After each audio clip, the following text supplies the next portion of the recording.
Greetings and welcome to Toastmasters Beta Bay, where we host speakers from San Francisco all the way down to Monterey. My name is Chris Clay and I am ecstatic to be your host for today's meeting. We've got an action-packed agenda lined up where we're going to start with a great speech from a very experienced speaker. As always with Toastmaster, we'll follow that speech with an evaluation. After that, we'll have an educational video that we'll watch. And followed by that will be perhaps my most exciting favorite part of the agenda, in which we will get speaking tips from three very accomplished speakers. So to jump right into it, let me introduce our first speaker. Our first speaker is Michael Hsieh. Michael is a very accomplished speaker. He'll be speaking from one of the advanced Toastmasters manuals, the Storyteller's Manual. And Michael will be doing a speech called The Dream That Saved My Life. Please join me in welcoming Michael. Thank you, Chris.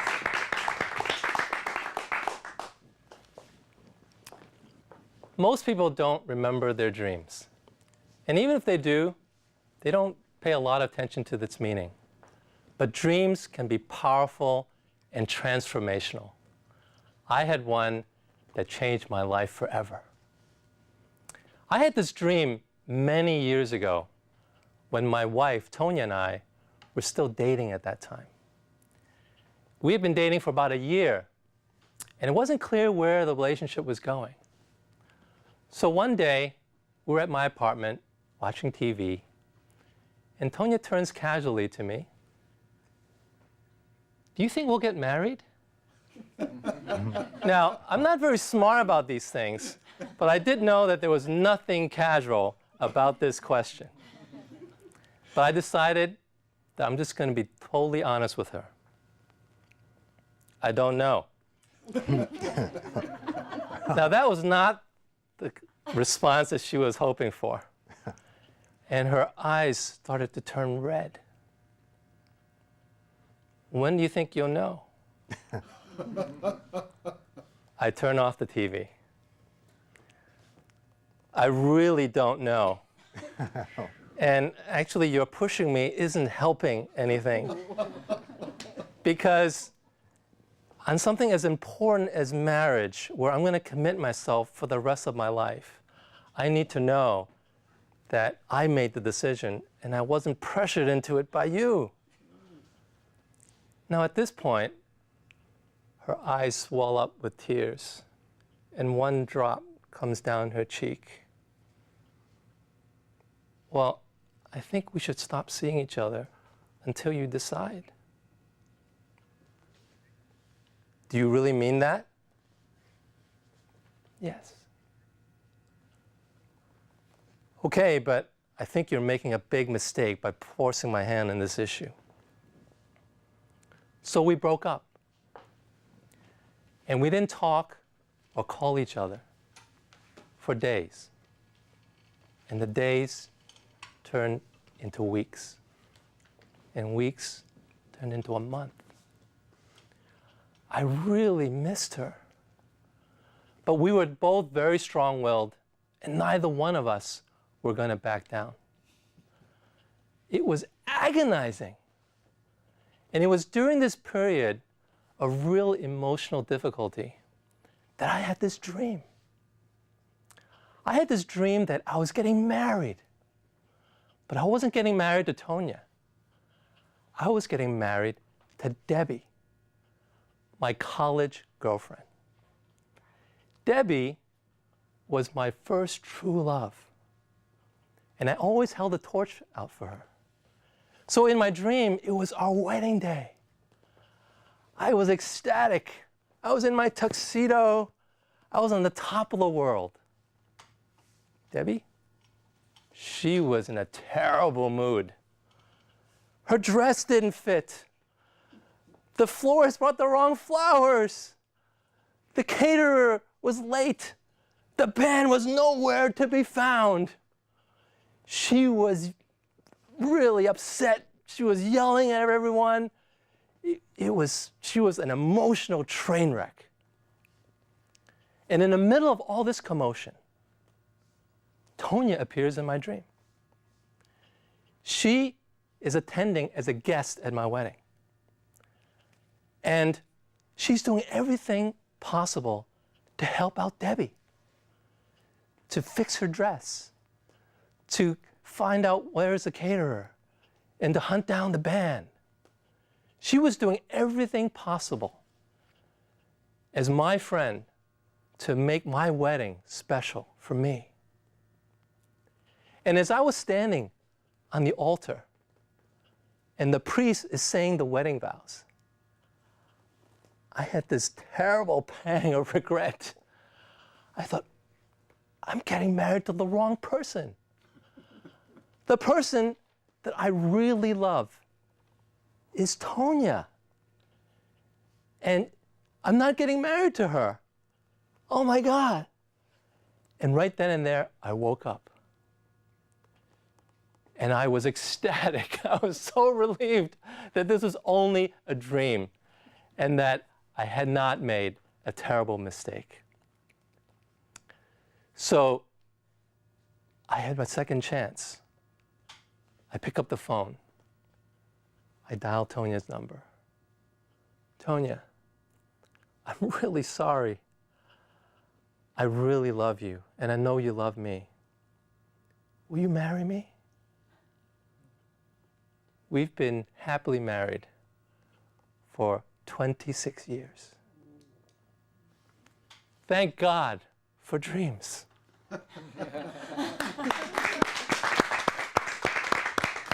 Wow, Michael, what a great speech. What a great story. You know, I had a very similar experience with my current wife, and Really? like you, dream saved my life. So let me ask you this.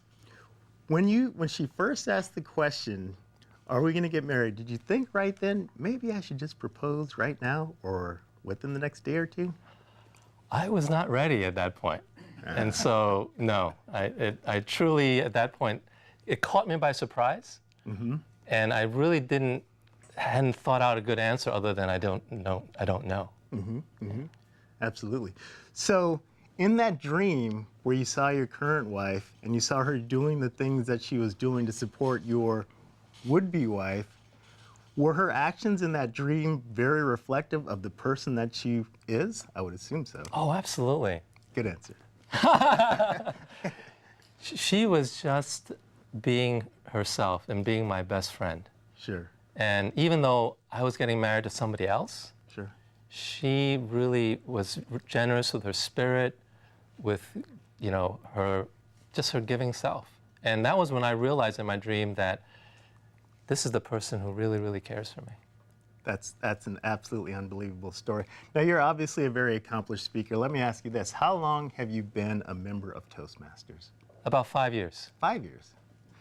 Describe briefly how Toastmasters has transformed you as a public speaker. Where did you start out, and how did you kind of evolve into the great speaker that you are today? Well, when I first started, like everyone in Toastmasters, I was terrified of public speaking. And in fact, I remember my first icebreaker speech where I wrote every word down, I memorized every word. That sounds familiar. And if I forgot a word, I would freeze. So I've come a long way to memorizing everything and being able to just speak extemporaneously and be able to express myself in a public forum. That's great. That's great. And it's obviously paying off. Once again, thank you, Michael, for a great speech. Thank you, Chris.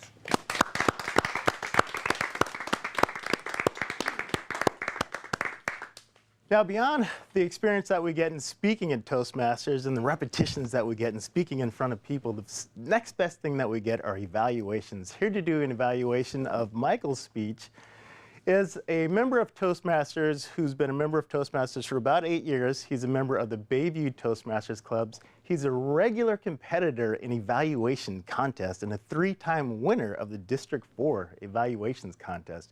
Very accomplished evaluator indeed. Please join me in welcoming Kristian Crump.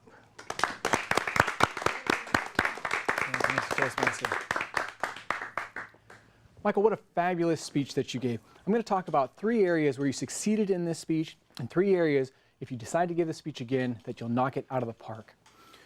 When you started, you came up with a confident approach. Your shoulders were back, your chin was up. You were here for business. You were going to share a story with us, and that allows us as an audience to really set in and feel and get ready for the story that we're going to hear. You also had humor at the beginning. Humor really allows the audience to relax and get a sense of who you are and notice how comfortable you are. And the third piece that really struck me as an evaluator is your facial gestures and your tone. Your vocal variety was outstanding. When you talked about the heartbreak that Tonya felt, you slowed down. And that, as an audience, really sinks right into our heart. We can feel the emotions. And that's the purpose of this speech, is to evoke emotions. And you do that exceptionally. 3 areas that, if you decide to give this again, are some areas for opportunity. First, I believe, would probably be, start off with a question. When you stood in front of us, you said, I have a dream.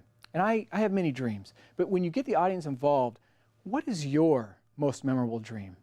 Today, I'm going to share with you my most memorable dream.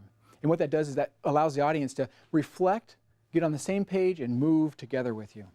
Second would be the dialogue. You had great conversation with Tonya, but I would love to hear Tonya's voice, maybe a higher voice trembling. Well, when you know, give me a call. And that really brings us down. Rather than your voice, it allows us to see you and Tonya having this conversation. And the third piece that I think would just knock this out of the park is staging. You stood mostly center stage here. You can use stage right and stage left. And this is fabulous. As Westerners, we read left to right. And so start off and have us envision as an audience member the couch that you're sitting on with Tonya and watching the TV. And instead of turning the TV off, no, I haven't done this since I was 6 years old, do this. We turned off the TV. Or I slowly reached, turned off the TV, and faced Tonya. And we had that conversation. And then start the second story of Debbie, the fabulous wedding, the dream that you had, and bring us into what it looked like to have that wedding here on this side, stage left. We know that the second part of the stage, we're subconsciously getting ready for the end of the speech as we see story number 2. And then bring it back to the center for story number 3, or the main point of how powerful a dream was. What a fabulous speech. I really enjoyed it. It reflected on some of my current life conditions, and I'm really glad I could make it here for you.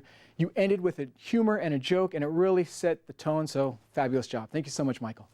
Mr. Toastmaster. All right, great evaluation, Kristian. Great evaluation. Now, for the next item on the agenda, we are going to see an educational and informative video from Sheryl Roush, who is an accredited and published speaker. So let's take a few minutes to watch this video. If you were to look at each other right now and say, yep, I'm a spark. Yep, I'm a spark. I love Toastmaster audiences. We are the best. No, we really are, because all it takes is a spark to rekindle that. I do professional coaching, whether it is for marketing, consulting, publishing, because now I've written 13 books and own a publishing company, as well as professional speaking and media interview skills for clients including the San Diego Chargers. My icebreaker, how many O's did you have in your icebreaker? Holler it out. How many did you have? 45. 45? Did you really, Tony? Thank you for sticking with the program. Mine was only 19. I've been referred to as the poster child of Toastmasters because my first 3 speeches, I cried. I had tears flooding down my face, not of joy, definitely of nervousness. And thanks to what I've learned in this organization and all the loving and support, I've been able to turn that around, where today I speak in front of groups of thousands of people in keynote close big conferences. It's been a world of good in helping me to find who I am and enhance my own communication and leadership skills. I would not be doing what I'm doing today, nor at the caliber, had it not been for Toastmasters International. Sparkletude booster number 2, have only positive thoughts toward yourself and others. Sparkletude came as a result of seeing that people needed to have more of a positive attitude in their lives. So Sparkletude really means having a sparkling attitude. And it comes from experiences in my own life of having a tragic beginning and now turning it around to help serve others, including individuals and organizations. Remember how we used to hear garbage in, garbage out? Do you remember hearing that? They lied. It's not true. It's garbage in, garbage sticks. Be really careful what you allow into your subconscious mind. Guard it. That is your supercomputer. And besides that, any day above ground is a good day. I'm often asked why I joined this organization. I thought it was to become a better employer for those people who worked in my business. I thought that the feedback and the evaluation process that I could learn would be very beneficial to them. I did not know it would make me not only a more effective communicator, but also a better leader, not only in my business, but in my community and in my world. Now, I know it's powerful in our program that we give feedback. We give positive feedback. I don't even use the word criticism because Will Rogers once said that it's literally putting your thumb down on someone else. In our organization, we don't put people down, we build them up. We build people. Toastmasters really changed my life. I had no idea what was in store. As a result of the path that I've taken and how I've really embraced this program, it's made me a better human being and really focused on service to the entire world. It's changed my life, and it'll change anyone else's life who comes into our organization, and we welcome them. Toastmasters is about practicing our speaking, which you saw a great example of with Michael's speech. It's about getting evaluated on the speeches that we give, which we saw an absolutely spectacular example from the evaluation that we got from Kristian. It's also about learning. It's also about getting tips from the guides that we read as Toastmaster members, and then also about learning from our more senior and experienced speakers. Now we begin the educational part of our meeting. And to start that off, I would like to introduce Svetlana Danilova, who's going to give us some tips on opening our speeches with very strong openings. Please welcome Svetlana. Thank you, Chris. Have you been in the car race? Jump starts helps to win, right? Just like in public speaking, the introduction of your speech is very and truly important. Why? Just because it helps to build a connection with the audience. It helps to build a rapport and get your audience ready for your message. And if your introduction is dull or not interested, you are absolutely guaranteed that your audience will be lost and distracted with the shiny objects like iPhones, iPads, you name it. I would like to share a few ideas with you could try when you will be working on your next speech. Many experienced speakers start their speeches with the quote. It's simple, it's meaningful, remembered. For example, if I would like to deliver a speech about team building, for example, I will quote Mr. Ford, who said, "Getting together, it's a beginning. Staying together, it's a progress. Working together, it's a success." If by some reason you couldn't find a really good quote for your speech, start your presentation from the very powerful statement full of facts or statistics. For example, I would like to talk about food poison. My presentation could start from the message such as 99.99% of people who were in the car accident ate cucumbers. You are laughing. It's a good tip too, because laugh will help you to get connected to the audience. Do you remember how I started my presentation? I ask you a question. That's another way, but please be careful with the questions. Questions should be rhetorical and have the straight yes or no answer. If I will ask you something deeply philosophical, like, do you trust people? Or, what do you think about Obama's administration? I will get lost you completely. And if by some reason, quote, or powerful statement or question doesn't work for you, come up with the personal story. For example, if I would like to talk about traveling, I could start my speech from, I will never forget the moment when I landed in Barcelona in the first time. Guys, be creative. Come up with something interesting. Ask questions. Come up with the quote or with the powerful statement. Tell the story and get your audience ready for your main message. Mr. Toastmaster. That's right. Very good points. Thank you, Svetlana. Okay, so now we've heard how to start off our speeches with a very strong beginning to captivate our audience. Let's learn how to hold our audience by effectively using the stage during our speech. And to tell us more about that is Ben Cardenas. Please join me in welcoming Ben. Thanks, Chris. Have you seen speakers who seem to move around the stage for no apparent reason, or will move back and forth and pace back and forth with no single purpose?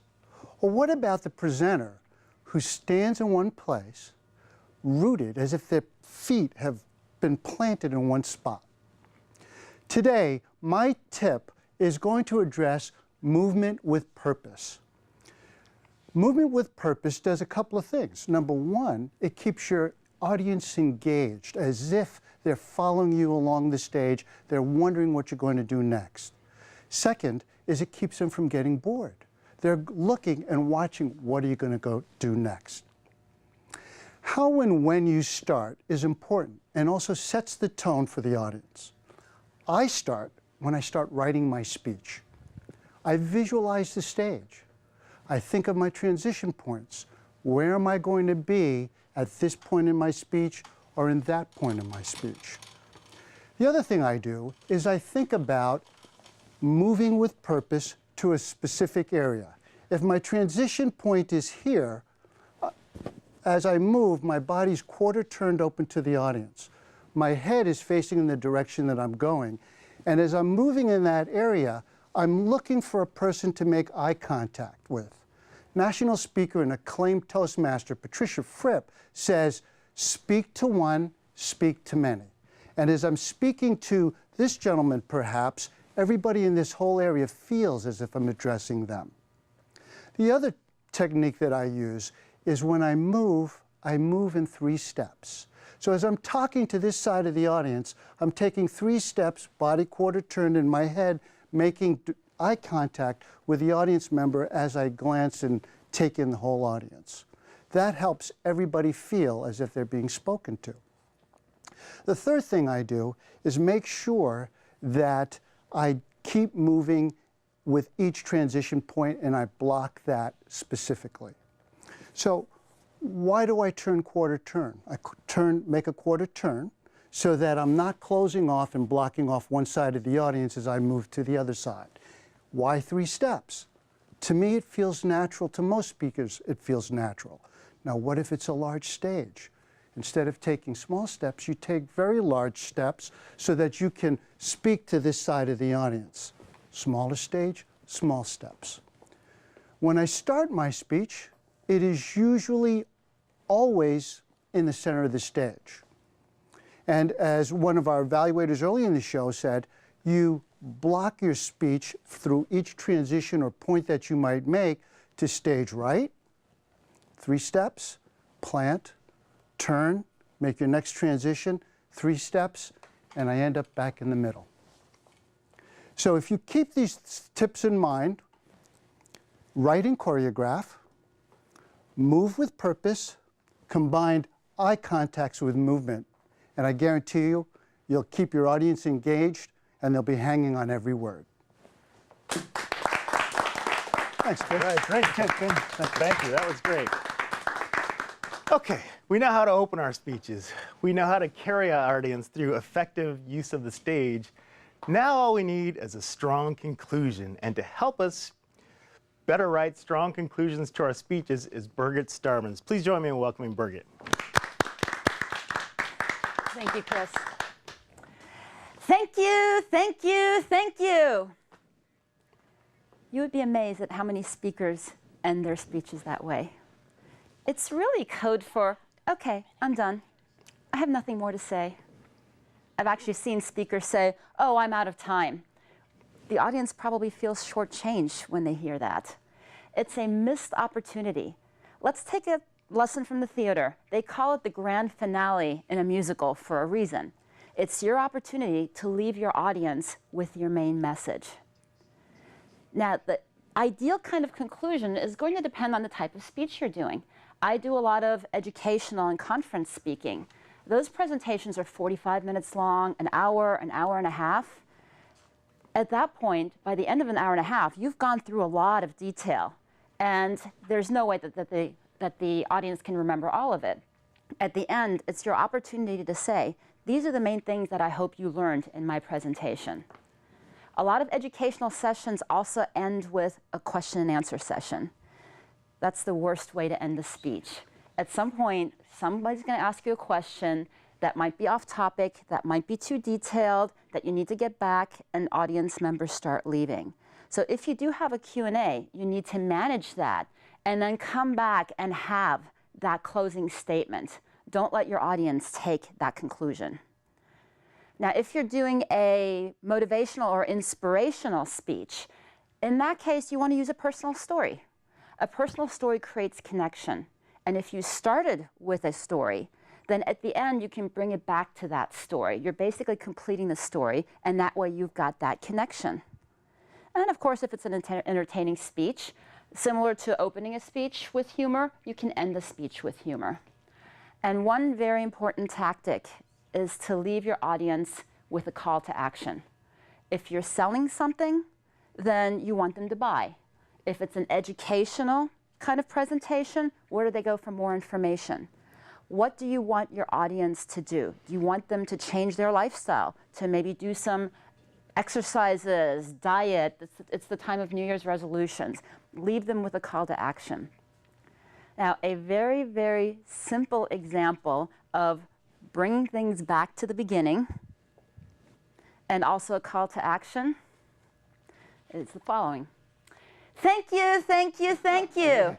Don't applaud, just throw money. Mr. Toastmaster. All right. Thank you, Birgit. Great tip.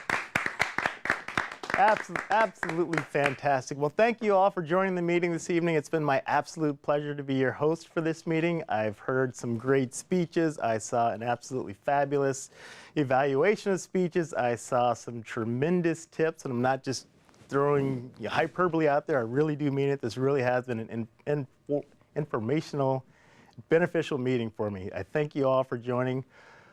For more information on Toastmasters, you can always go to d4tm.org as well. You can go to toastmasters.org.